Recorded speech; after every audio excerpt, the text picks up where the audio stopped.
The rain fell like judgment on the empty streets of downtown, each drop a reminder that nowhere was safe.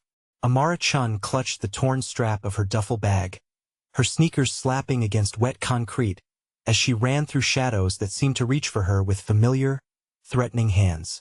For those of you watching from your own safe spaces tonight, whether that's a cozy apartment in Chicago or a small-town home in Georgia, I wonder if you've ever felt that bone-deep terror when safety itself becomes a luxury you can't afford. Drop a comment and let me know where you're watching from, because tonight's story is about finding sanctuary in the most unexpected places. 3 blocks behind her, Marcus would be discovering the empty apartment, the hastily packed drawers, the note she'd left on the kitchen counter explaining nothing. Her hands trembled as she remembered his voice from 2 nights ago, low and deadly serious as he pressed her against the bathroom wall. If you ever try to leave me, Amara, I will hunt you down. I will find you, and when I do, you'll wish you had never been born. The bruises on her ribs ached with each ragged breath, purple-black reminders of what happened when she dared to suggest they needed space. 6 months of escalating control, of isolation from friends, of walking on eggshells around a man who smiled like an angel and struck like a viper.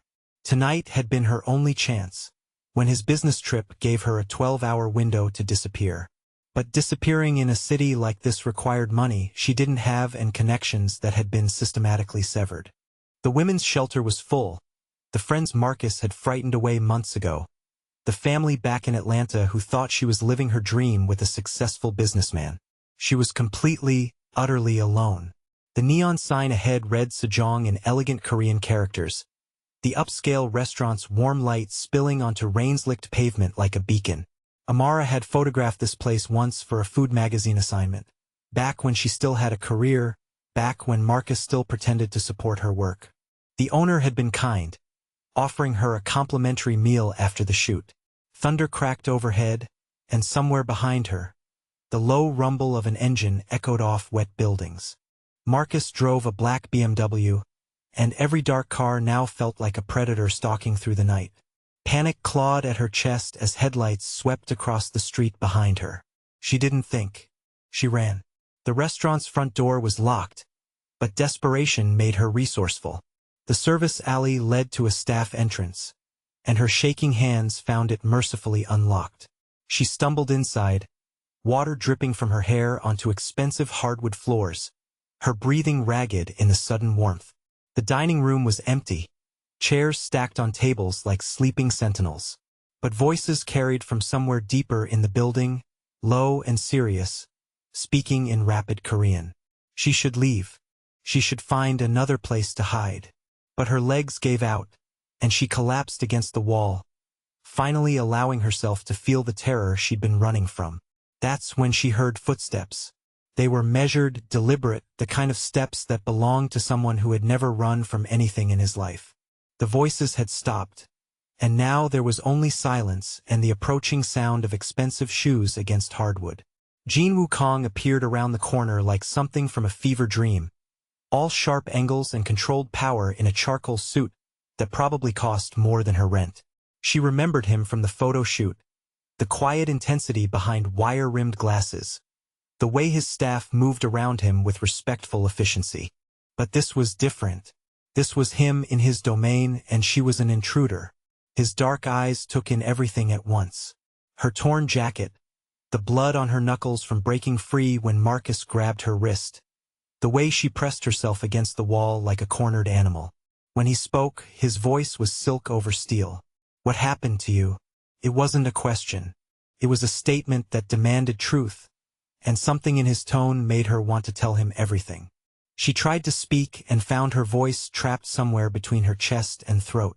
"I'm sorry," she finally whispered. "The back door was open. I didn't mean to intrude. I just needed somewhere safe." Safe. The word hung between them like a prayer, and she watched something shift in his expression. Behind him, 2 men in dark suits had appeared, their hands moving instinctively toward their jackets. Jin-woo raised one finger, barely a gesture, and they froze. "You're bleeding," he observed, stepping closer. She should have been afraid. Everything about him screamed danger, from the way he moved like a predator to the obvious deference of his men. But when he knelt beside her, his movements were careful, almost gentle. "My ex-boyfriend," she said, the words tumbling out before she could stop them. "Marcus Williams. He's been hurting me for months, and tonight I finally ran. But he said he'd find me, and I think he's already looking." Jean Woo's jaw tightened almost imperceptibly. She might have missed it if she hadn't spent months learning to read the subtle signs of masculine anger. But this wasn't the volatile rage she'd grown to fear. This was something colder, more deliberate. "Your name," he said. "Amara.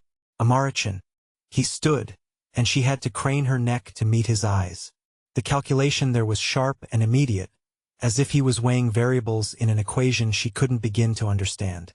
"My men are going to check the perimeter," Jean Woo said, his tone calm but absolute. "You're going to come upstairs with me.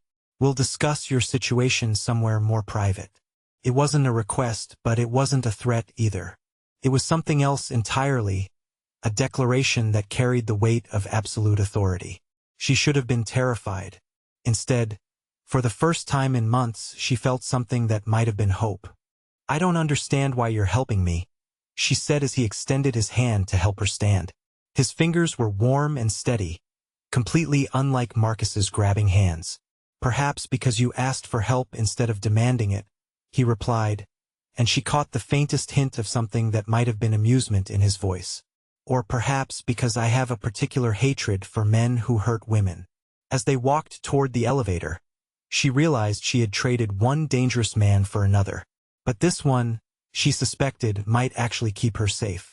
The question was what price he would demand in return, and whether she was strong enough to pay it. The elevator doors closed behind them with a soft whisper, carrying her away from the rain and toward a future she couldn't begin to imagine. Behind them, Jean Woo's men moved into action with silent efficiency, their loyalty absolute, their purpose clear. Marcus Williams had made a very dangerous enemy tonight. He just didn't know it yet. The elevator climbed 30 floors in silence that felt heavier than the rain outside. Amara watched the numbers climb, each floor carrying her further from the street-level world where normal rules applied. When the doors opened directly into Jean Woo's penthouse, she stepped into a realm that belonged in architectural magazines, not real life. Floor-to-ceiling windows revealed the city spread below like a glittering circuit board, rain streaking the glass in patterns that caught the light from crystal chandeliers. The open floor plan showcased furniture that whispered of old money and newer power, each piece precisely placed in a harmony that spoke of absolute control. Korean art graced the walls, traditional paintings beside contemporary sculptures, a cultural bridge spanning generations. But it was the subtle details that made her pulse quicken. Security cameras tucked discreetly into corners, their red lights blinking like watchful eyes. A panel beside the elevator that required a keycard and fingerprint scan. The way Jean Woo moved through the space with the confidence of someone who knew every inch had been designed for his protection. "Sit," he said, gesturing toward a leather sofa that probably cost more than she'd earned in the past year. The command was softly spoken but absolute, and she found herself obeying before she'd consciously decided to move. He disappeared into what looked like a kitchen, returning moments later with a first aid kit and a glass of water that she accepted with trembling hands. When he settled beside her, close enough that she could smell his cologne, sandalwood and something darker, she realized this was the closest she'd been to a man in months without flinching. "Let me see your hands," Jean Woo said, and this time it really wasn't a request. She extended her scraped knuckles reluctantly, watching as he cleaned each cut with gentle precision that seemed impossible from someone who radiated such controlled danger. "Your ex-boyfriend," he said as he worked, his voice carefully neutral. "Tell me about him." "Marcus Williams. He's a financial advisor downtown, drives a black BMW, lives in Lincoln Park." Amara found the words easier to speak while watching Jean Woo's careful ministrations.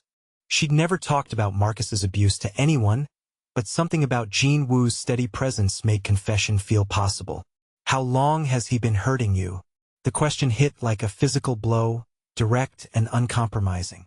6 months, she whispered. "Started small, grabbing my wrist too hard when he was frustrated. throwing things when I disagreed with him. Then it escalated. Jin Woo's hands stilled for a fraction of a second before continuing their work. What changed tonight? He told me if I ever tried to leave him, he'd kill me. And I believed him.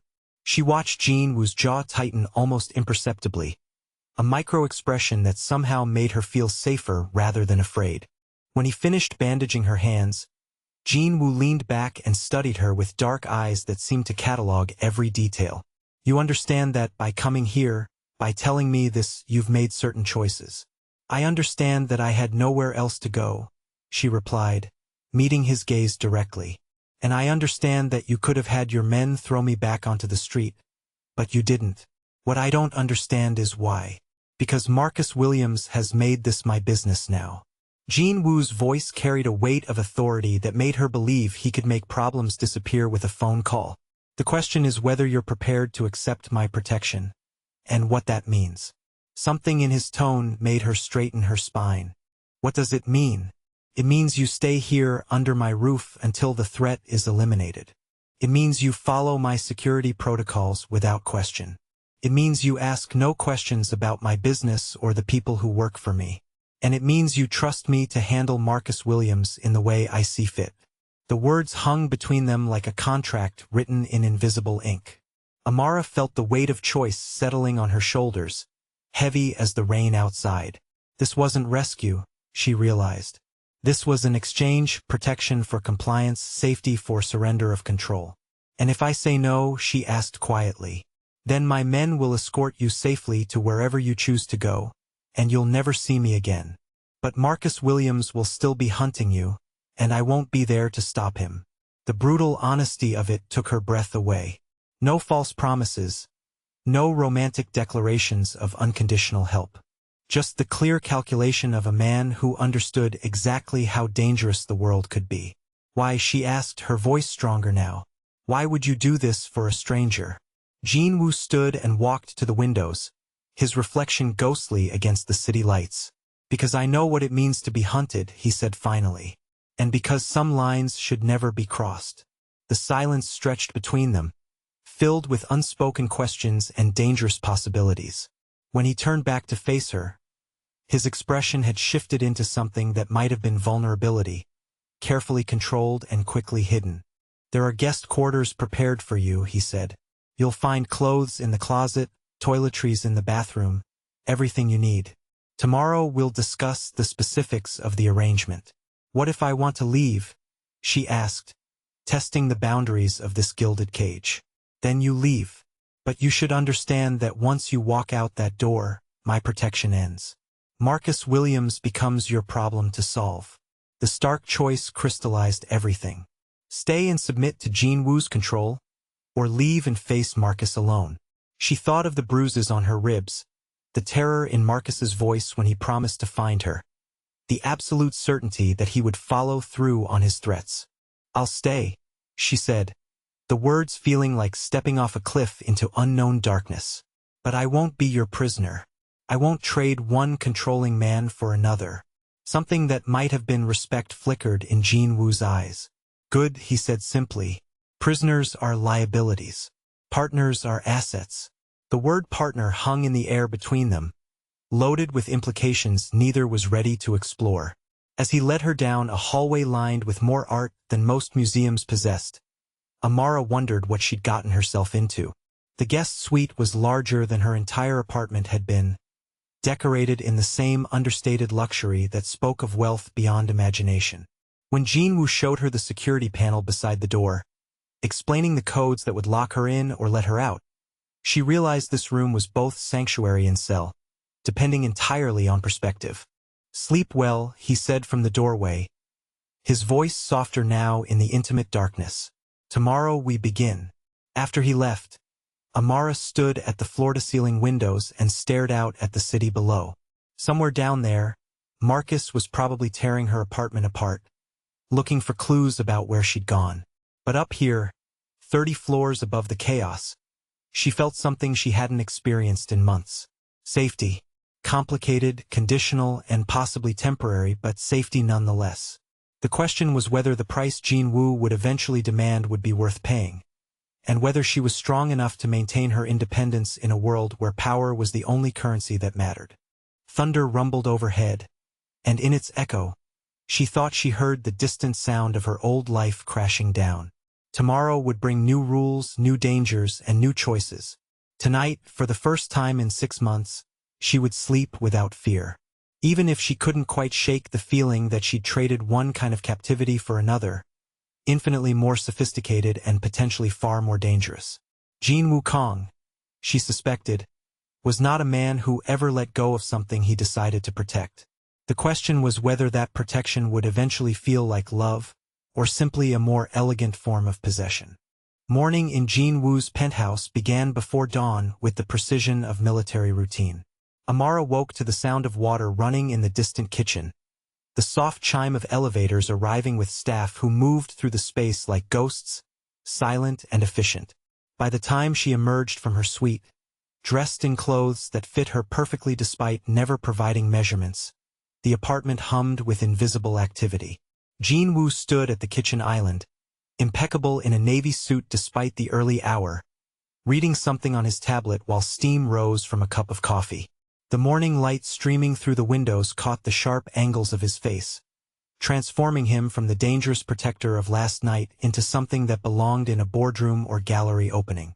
"Good morning," he said without looking up, his accent adding formal weight to the simple greeting. "There's coffee, and Mrs. Park has prepared breakfast." An older Korean woman appeared as if summoned, her bow respectful but her eyes kind as she set a plate before Amara.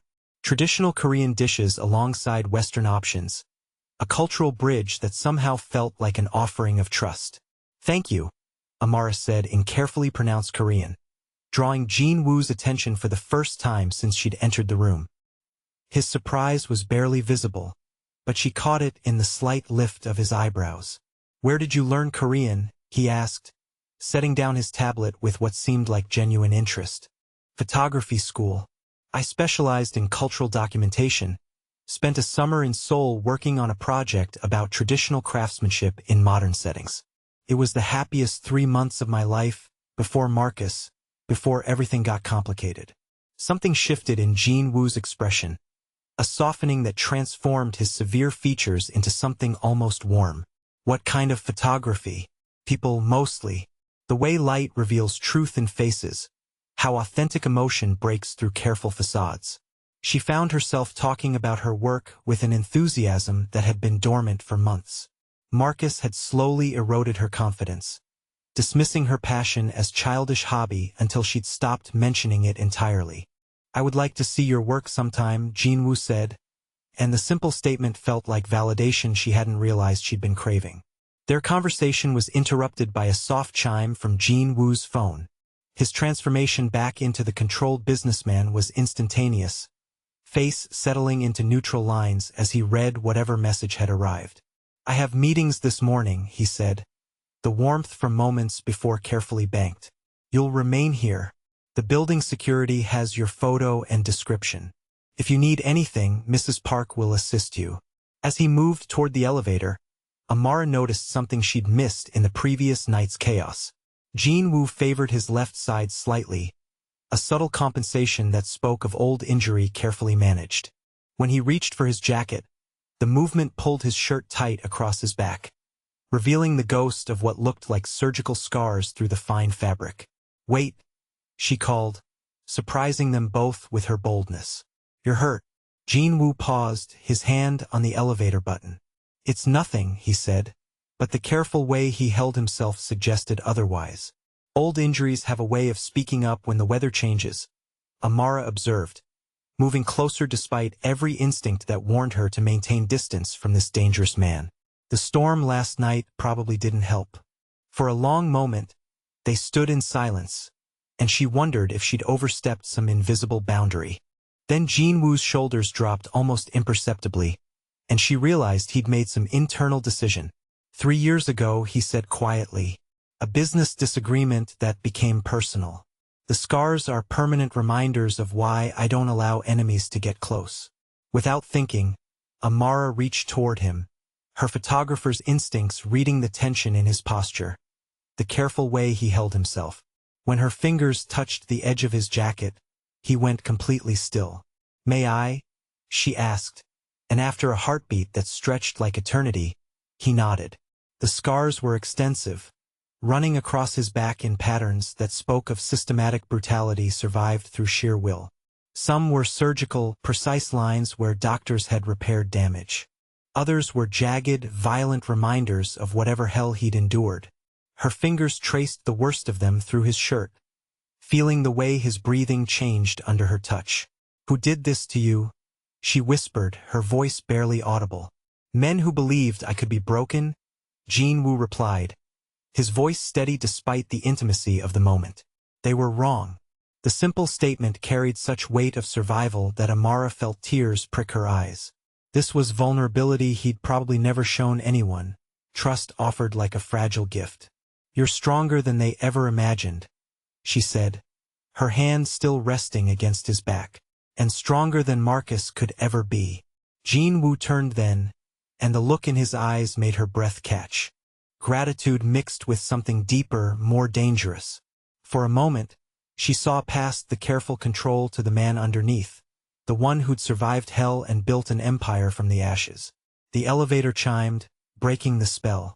Jin-woo stepped back, his professional mask sliding back into place like armor donned for battle. "I have to go," he said, but his voice carried a warmth that hadn't been there before. "We'll continue this conversation tonight." After he left, Amara found herself exploring the penthouse with new eyes. The art took on different meaning when she understood it represented survival rather than just success.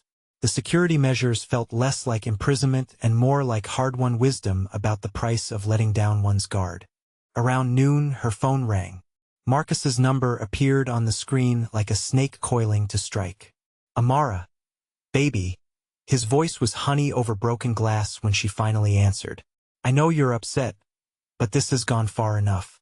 Come home and we'll talk this through like adults." "I'm not coming home, Marcus. We're done." The silence that followed made her skin crawl. When Marcus spoke again, his voice had dropped to the deadly calm that preceded his worst violence. "I know you're scared, baby, but you don't understand how dangerous the world can be for a girl alone.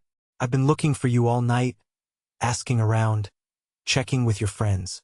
Someone will remember seeing you, and when they do, I'll be right behind you." The threat was clear, wrapped in false concern but unmistakable in its intent. Before Amara could respond, the phone was gently but firmly removed from her hand. "Who is this?" Marcus demanded, his voice sharp with suspicion. "Someone who takes a very dim view of men who terrorize women," Jin-woo replied, his tone conversational but carrying an undercurrent of absolute menace. "Let me be clear about your situation, Mr. Williams. Amara is under my protection now. Any attempt to contact her, to find her, or to continue your harassment will be met with immediate and decisive response." "Listen, you don't know what you're getting into," Marcus started, but Jin-woo cut him off. "I know exactly what I'm getting into. The question is whether you understand what you've gotten yourself into by threatening someone under my care. I suggest you think very carefully about your next move." The call ended with a soft click that somehow carried more finality than if Jin-woo had slammed the phone down. When he turned to face her, Amara saw something new in his expression. Possessiveness, carefully controlled but unmistakable. "He won't stop," she said, voicing the fear that had been growing since the moment she'd run. "No," Jin-woo agreed, his voice matter-of-fact. "Men like Marcus Williams don't stop until they're stopped. But he's no longer your problem to solve." The certainty in his voice should have frightened her. Instead, for the first time since this nightmare began, Amara felt truly safe. She was beginning to understand that Jin-woo's protection came with a price, but also that it was absolute. Whatever darkness lived in his past, whatever capacity for violence lurked beneath his controlled exterior, it was now standing between her and Marcus. As evening approached and Jin-woo returned from his business, Amara realized something fundamental had shifted between them.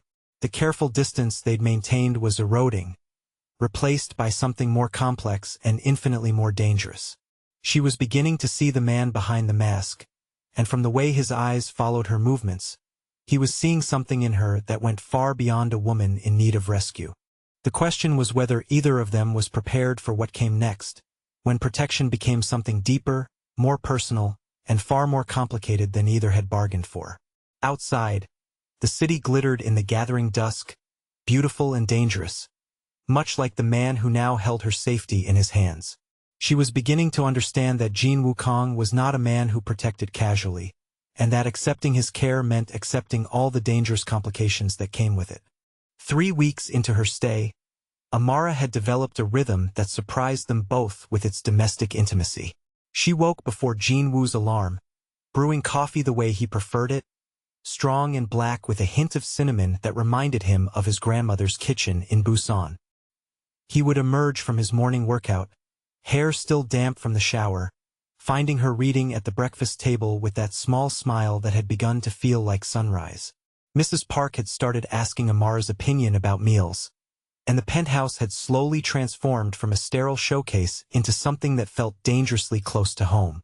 Fresh flowers appeared on the coffee table, books stacked beside the sofa, the scent of whatever Amara was cooking drifting through rooms that had known only the efficient silence of paid staff. "Tonight you learn to defend yourself properly," Jin Woo announced over dinner, his voice carrying the authority that brooked no argument. The self-defense classes weren't optional, but they had become the part of her day she looked forward to most. In the private gym that occupied half of the penthouse's lower level, Jin Woo moved with fluid precision that spoke of years of training. Watching him demonstrate the techniques, Amara understood that his control extended beyond boardrooms and business deals. This was a man who had weaponized his own body, turned survival into an art form. "Your stance is still too wide," he said, moving behind her to adjust her position. His hands on her hips sent electricity shooting through her nerve endings, and she wondered if he felt it too in the way his breathing changed when he touched her. "Like this?" she asked, shifting slightly and feeling the solid warmth of his chest against her back. "Better," Jin Woo murmured, his voice lower now, intimate in the way that made her forget he was supposed to be her protector, not the object of increasingly complicated feelings. The lesson ended abruptly when the elevator chimed, announcing an unexpected visitor. Jin Woo's transformation back into cold efficiency was instantaneous, his body shifting into alertness that made Amara realize how relaxed he'd become in her presence. "Stay here," he commanded, his tone sharp enough to cut glass. But curiosity had always been Amara's weakness, and the sound of stiletto heels clicking across marble floors drew her toward the main living area despite Jin Woo's explicit order. The woman standing in his living room looked like she'd stepped from the pages of a fashion magazine. Designer dress that probably cost more than most people's cars, jewelry that caught the light like captured stars, and the kind of confident beauty that turned heads and stopped traffic. When she spoke, her Korean was fluid and musical, but Amara caught enough to understand this was not a business meeting. "Soo-jin?" Jin Woo said, and something in his tone made Amara's chest tighten with an emotion she refused to name. "What are you doing here?" The woman, Soo-jin, moved toward him with the familiarity of someone who'd done so many times before. Her hand settled on his arm with casual possessiveness that made Amara want to step between them, a reaction that surprised her with its intensity. "I heard you were keeping a stray," Soo-jin said, her English accented but precise. The dismissive tone when she glanced at Amara made something fierce and protective rise in her chest. "The stray has a name," Amara said, stepping into the room despite Jin Woo's sharp look of warning. "And she speaks English quite well." Soo-jin's laugh was like silver bells hiding sharp edges. "How charming," she said, but her attention had already returned to Jin Woo. "We need to talk, Appa." Privately, the casual endearment, the assumption of access, the way Soo-jin looked at Jin Woo like she owned parts of him that Amara would never touch, it all combined into something that felt like swallowing glass. "Whatever you need to discuss can be said here," Jin Woo replied, his voice carefully neutral. "Amara is under my protection, which means she's part of any conversation that might affect her safety." The surprise on Soo-jin's face was quickly masked, but Amara caught it. This was not the response the other woman had expected, and the realization that Jin Woo was choosing to include her, to publicly align himself with her rather than dismissing her presence, sent warmth flooding through her chest. After Su-jin left with obvious displeasure and veiled threats about family expectations, Jin-woo found Amara standing at the windows, staring out at the city lights that had become as familiar as the constellation of emotions she couldn't quite name. "She's beautiful," Amara said, trying to keep her voice neutral. "Yes," Jin-woo replied, moving to stand beside her. "She's also my past, not my present." The simple statement carried weight that made her pulse quicken. When she turned to face him, the look in his eyes made her breath catch. There was possession there, carefully controlled but unmistakable, and something deeper that neither of them was ready to name. Their moment was shattered by the sharp buzz of Jin-woo's security phone. His expression shifted to something cold and deadly as he listened to whatever his team was reporting. "What is it?" Amara asked, though she already suspected the answer. "Marcus hired a private investigator," Jin-woo said, his voice flat with controlled anger. "They have photos of you entering the building, photos of us together in the restaurant. He's building a case for harassment, claiming you've been kidnapped." The words hit like physical blows. Fear flooded her system, the familiar terror that Marcus could reach her even here, in this fortress of safety Jin-woo had created. "Can he do that? Can he use the police to force me back?" "He can try," Jin-woo replied, his tone carrying the weight of absolute certainty. "But he's made a critical error in judgment. He's elevated this from personal harassment to a threat against my organization. That changes everything." The casual way Jin-woo spoke of his organization, the implication of power and resources beyond what she'd imagined, should have frightened her. Instead, she felt something that might have been relief. Marcus had no idea what he'd gotten himself into, and for the first time since this nightmare began, she wondered if he might actually be the one in danger. That night, sleep eluded them both. Amara found Jin-woo on the terrace, standing at the railing with the city spread below like a circuit board of lights. The wind caught his hair, softening the harsh lines of his face, making him look younger than his years. "Couldn't sleep either?" she asked, joining him at the railing. "Too much to think about," Jin-woo replied. "Marcus Williams has become more than a simple threat. He's now a liability that needs to be managed." The clinical way he spoke about managing liabilities sent a chill through her, but also a strange sense of security. This was the man Marcus thought he could intimidate, the one who spoke of eliminating problems with the same tone others used to discuss the weather. "Tell me about your childhood," she said, surprising them both with the request. "What made you into who you are?" Jin-woo was quiet for so long she thought he wouldn't answer. When he finally spoke, his voice carried the weight of carefully guarded secrets. "My father built his empire through violence and fear," he said. "He believed that showing weakness was worse than death, that love was a luxury we couldn't afford. When I was 12, rivals kidnapped me to force his hand. I spent 3 weeks in a basement, learning that the world was divided into predators and prey, and that survival meant becoming the thing others feared most." The raw honesty of it stole her breath. She understood now why control meant everything to him, why the idea of being vulnerable felt like death, why he'd built walls so high that most people never saw the man beneath the armor. "But you're not him," she said softly. "You're not your father." "No," Jin-woo agreed, turning to face her. "I'm not.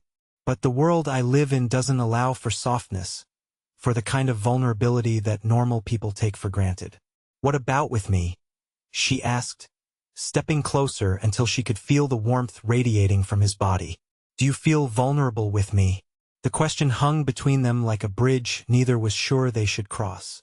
When Jin-woo reached up to touch her face, his fingers tracing the line of her cheek with reverent gentleness, she saw her answer in his eyes. Terrifyingly so, he whispered, and then his mouth was moving toward hers with inevitable gravity.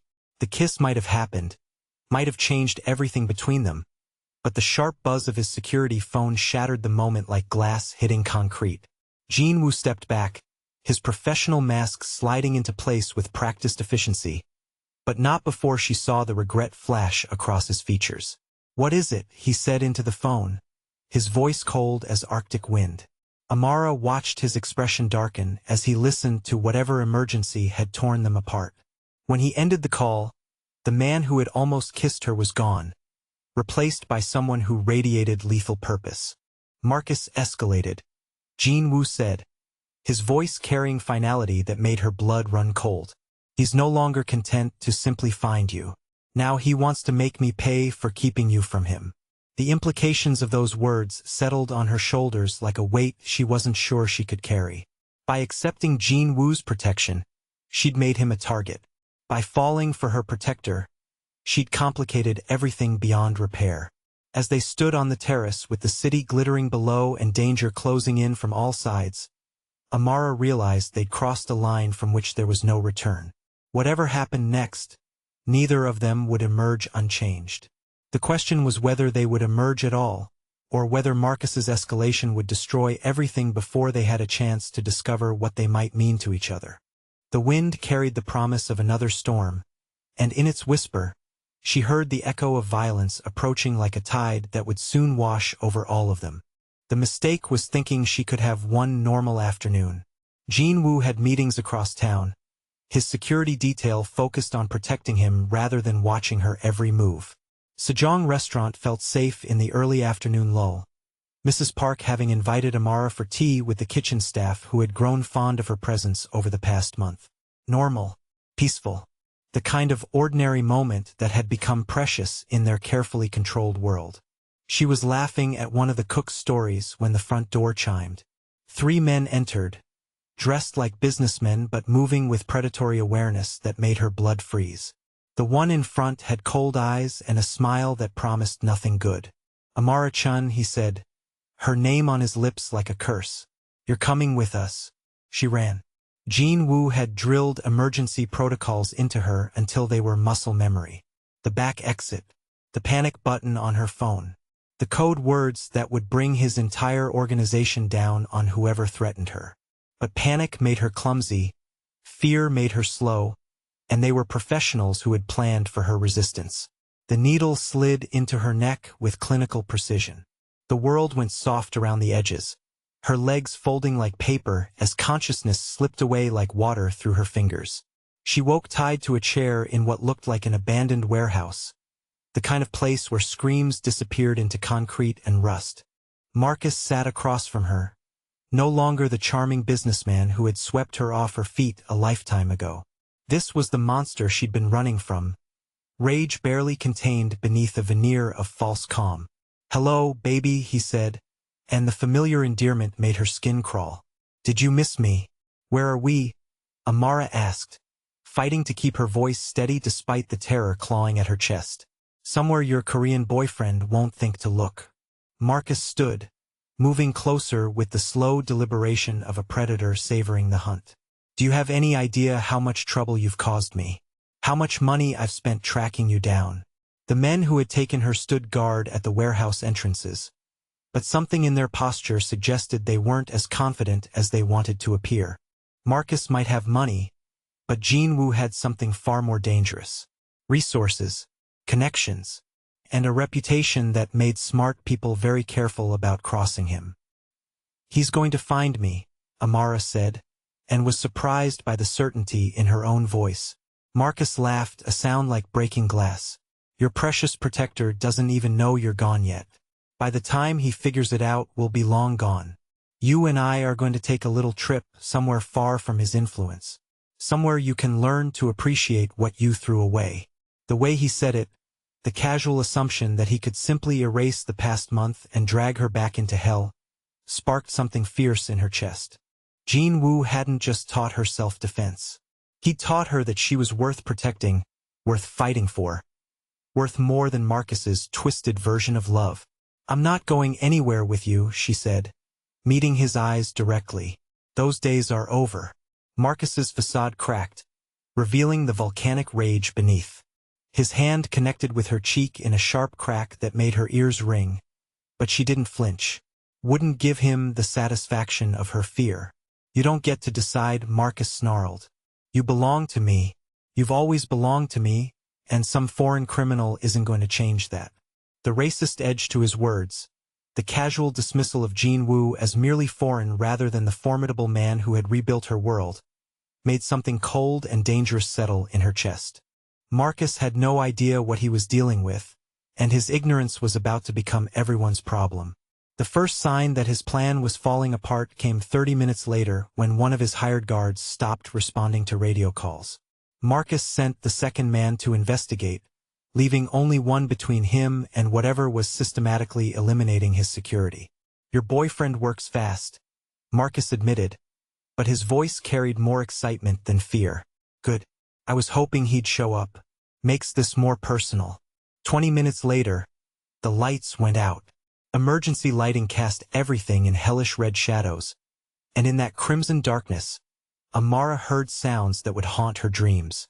Not gunshots, but something quieter, more intimate. The sounds of Jin Woo working with surgical precision to dismantle Marcus's operation one guard at a time. When the warehouse door exploded inward, Jin Woo moved through the opening like death given form. No longer the controlled businessman she'd come to know, this was the predator who had survived childhood kidnapping and built an empire on the bones of his enemies. His suit was still immaculate, but his eyes held the kind of focused rage that made smart people run very fast in the opposite direction. Marcus pressed a gun against Amara's temple, his hand shaking with adrenaline and desperation. "Stay back," he screamed. "Stay back or she dies." Jin Woo stopped, but his stillness was more terrifying than any show of force. When he spoke, his voice was conversational, almost gentle. "Marcus Williams," he said, as if greeting an old friend. "You've made several critical errors in judgment tonight." "I have a gun to her head," Marcus replied, spittle flying with his words. "You don't have any leverage here." "On the contrary," Jin Woo said, taking a single step forward. "You've given me clarity about exactly what needs to happen next." What happened then took 3 seconds and felt like eternity. Jin Woo moved with liquid precision, a throwing knife appearing in his hand as if materialized from air itself. The blade took Marcus in the shoulder, spinning him away from Amara with surgical accuracy. The gun clattered across concrete as Marcus screamed, more from shock than pain. Amara had exactly enough time to work free of her restraints, using the techniques Jin Woo had drilled into her, before he was beside her, his hands checking for injuries with desperate gentleness. "Are you hurt?" he asked, his voice rough with emotion she'd never heard from him before. "No," she said, and then louder, more certain. "No, I'm okay." Jin Woo's relief was visible for exactly 1 heartbeat before his attention returned to Marcus, who was clutching his wounded shoulder and staring at them with the wide eyes of a man who had finally understood the magnitude of his mistake. "You can't just murder me," Marcus gasped. "People know where I am. The police will investigate." "Will they?" Jin Woo asked, pulling out his phone with the same casual motion others used to check the time. "Because according to the security footage my people recovered, you were seen boarding a flight to Mexico City 3 hours ago." Funny how technology can be so unreliable sometimes. The implications hit Marcus like physical blows. Jin Woo hadn't just found him. He'd systematically erased his existence, created a trail that would lead investigators anywhere but here. This wasn't rescue. This was execution with paperwork. "You're insane?" Marcus whispered, but his voice carried the hollow ring of a man who knew he was already dead. "No," Jin Woo replied, his tone matter-of-fact.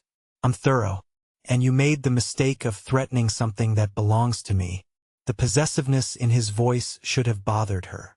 Instead, watching this man who controlled his emotions like a master craftsman finally let his protective fury show, Amara felt something that might have been gratitude. This was love expressed in the only language Jin Woo's world understood. Violence as devotion, elimination as protection. "Please," Marcus said, the word barely a whisper. "I'll disappear. I'll never bother her again." "Yes," Jin Woo agreed. "You will." What happened next was swift and final. Amara closed her eyes, but she couldn't close her ears to the sound of Marcus Williams' last breath leaving his body. When silence returned to the warehouse, she opened them to find Jin Woo watching her with something that might have been fear. "I'm sorry you had to see this," he said, his voice careful, controlled. "I know this isn't the man you thought I was." Amara looked at Marcus's body, at the blood pooling on concrete, at the evidence of exactly what Jin Woo was capable of when someone threatened what he cared about. She should have been horrified, should have been running from this man who killed with the same precision others used to sign contracts. Instead, she stepped closer to him, close enough to smell gunpowder and danger and the sandalwood cologne that had become synonymous with safety. "You're exactly the man I thought you were," she said quietly. "You're the man who keeps me safe, who protects what matters to him absolutely, without compromise, without hesitation." Jean Wu's careful control cracked, and she saw the vulnerability beneath, the fear that she would reject this part of him, the darkness that made everything else possible. "I would kill anyone who tried to hurt you," he said, the words rough with honesty.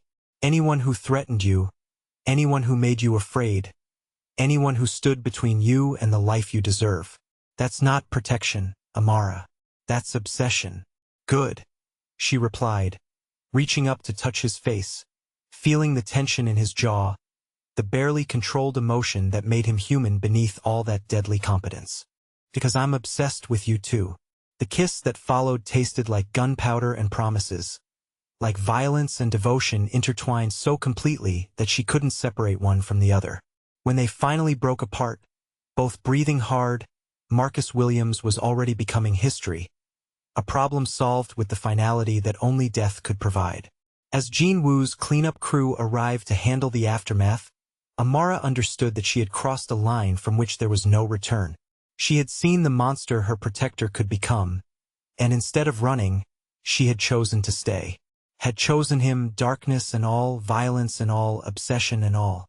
The woman who walked out of that warehouse was not the same one who had stumbled into his restaurant a month ago. That woman had been running from danger. This woman was walking toward it, hand in hand with the most dangerous man she'd ever known, and finding peace in the promise that his violence would always be in service of her safety. Some love stories were written in poetry. Theirs was written in blood and devotion, and she wouldn't trade it for all the conventional romances in the world. 3 months after Marcus Williams ceased to exist, Jean Wu sat across from Amara at the breakfast table and did something that should have been simple but felt like tearing out his own heart. "You're free to go," he said, sliding an envelope across the marble surface. "New identity, clean passport, enough money to start over anywhere in the world. The threat is gone. The contract is void." Amara stared at the envelope as if it contained something poisonous rather than the freedom she'd once thought she wanted above all else.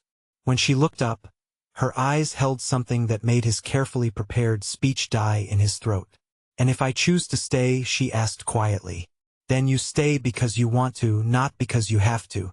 Not as someone under my protection, but as someone who chooses to be here. As my equal, my partner, my choice, just as I would be yours." The distinction mattered more than air, more than the empire he'd built, more than anything except the woman sitting across from him with morning light in her hair and decisions that would shape both their futures weighing in the space between them. "I need to show you something first," Amara said, disappearing into her room and returning with her camera and laptop. For the past month, she'd been working on a project he'd only glimpsed in stolen moments. The photographs that filled her screen took his breath away. His world, captured through her eyes with stunning intimacy and artistry. His men at work, but shown as protectors rather than predators. The restaurant during busy service, elevated to something that belonged in galleries. His own face in unguarded moments, revealing the man he'd never allowed anyone else to see. "This is what I see when I look at your life," she said softly. "Not the darkness everyone else focuses on, but the purpose. The way you create safety for people who matter to you. The honor in what you do, even when the world calls it criminal."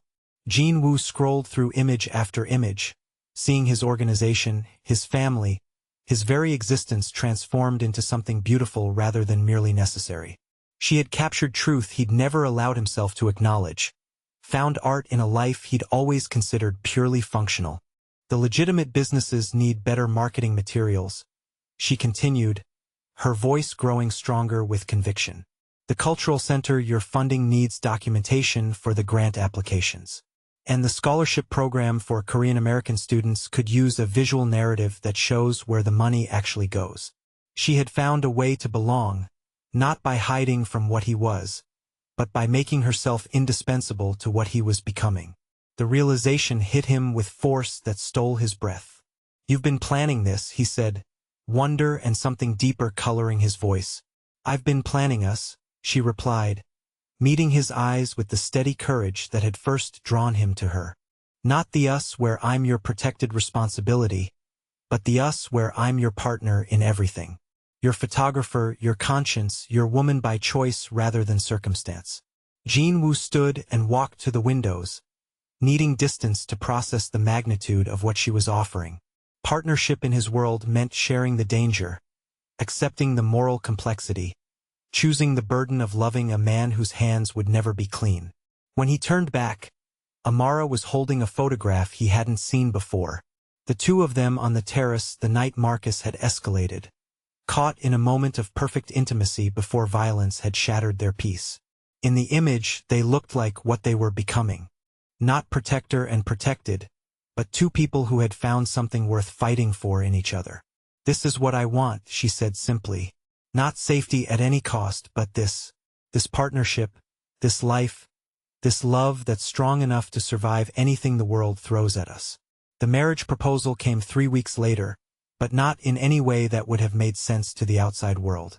They were in the cultural center Jin-woo had been quietly funding, surrounded by traditional Korean art and the sounds of children learning their heritage language. Amara was photographing a calligraphy class when he appeared beside her with something that looked like formality wrapped around deeper emotion. "Marry me," he said in Korean, then repeated it in English for the clarity that mattered between them.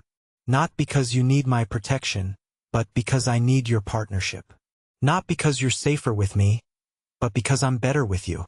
The traditional ring he offered was his grandmother's, platinum and diamonds that had survived wars and immigration and the building of empires. But when she accepted it, the promise it represented was thoroughly modern. Two equals choosing each other, building something together that was stronger than the sum of their individual parts. The wedding was small, intimate, a blend of cultures that reflected what they were creating together. Korean traditions honoring his family's legacy alongside elements that celebrated her heritage, creating something new while respecting what came before. When they exchanged vows, Jin-woo spoke in both languages, but the meaning was universal. Absolute commitment, unwavering protection, and the kind of love that chose itself rather than being forced by circumstance. The reception was held at Sejong, the restaurant where their story had begun with desperation and blood, transformed into a celebration of chosen devotion. As they moved through their first dance, Amara caught sight of the staff watching with the satisfaction of people who had witnessed something beautiful grow from something broken. Mrs. Park was crying into her handkerchief. The security team looked pleased in the way men did when their boss found happiness that didn't compromise his strength. Even Soo-jin, who had come to offer grudging respect if not friendship, seemed to understand that what she was witnessing was the kind of love that rewrote the rules. Later, much later, when the last guest had gone home and they stood alone in the penthouse that had been transformed from fortress into home, Jin-woo pulled Amara close and spoke the words that had taken him months to find courage for. "I love you," he said, the admission carrying weight that made her eyes fill with tears. "Not just because you make me better, though you do. Not just because you see good in what I am, though that matters more than breath. I love you because you chose this, chose me, chose us when you could have chosen safety instead." Amara looked around the space that had once felt like a beautiful prison and now felt like the safest place in the world. Not because the security was impenetrable, though it was. Not because Jin-woo's power made her untouchable, though it did. Safe because love had grown in the space between protection and partnership, creating something that belonged entirely to them. For all of you who have been following this journey with us, I hope you found something that speaks to your own hearts tonight. Whether you're dreaming of a love that protects absolutely or remembering one that already does, share your thoughts in the comments below. What does sanctuary mean to you, and have you ever found it in the most unexpected places? Outside, the city glittered with the promise of endless possibilities.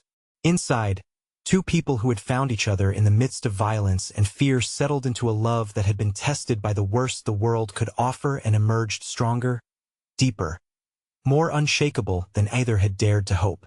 The woman who had once run through rain-soaked streets in terror now stood in the arms of the most dangerous man in the city and felt nothing but peace. The man who had built walls to keep the world out had found someone worth letting in, someone whose presence made every risk worthwhile. Their love story was written in scars and healing, in violence transformed into protection, in the kind of devotion that looked like madness from the outside but felt like coming home from within. As they moved into their shared future, both understood that what they had built together was strong enough to survive anything, deep enough to last forever, and precious enough to be worth every price they had paid to find it. In the end, the cage had become a sanctuary, the protector had become a partner, and two broken people had found in each other the missing pieces that made them whole. Some love stories were fairy tales. Theirs was something rarer and more valuable. It was real, it was chosen, and it was absolutely, unshakably theirs.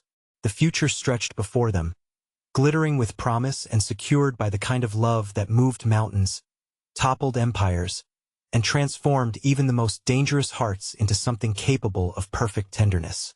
They had found their forever in each other, and nothing in the world would ever be strong enough to tear it apart.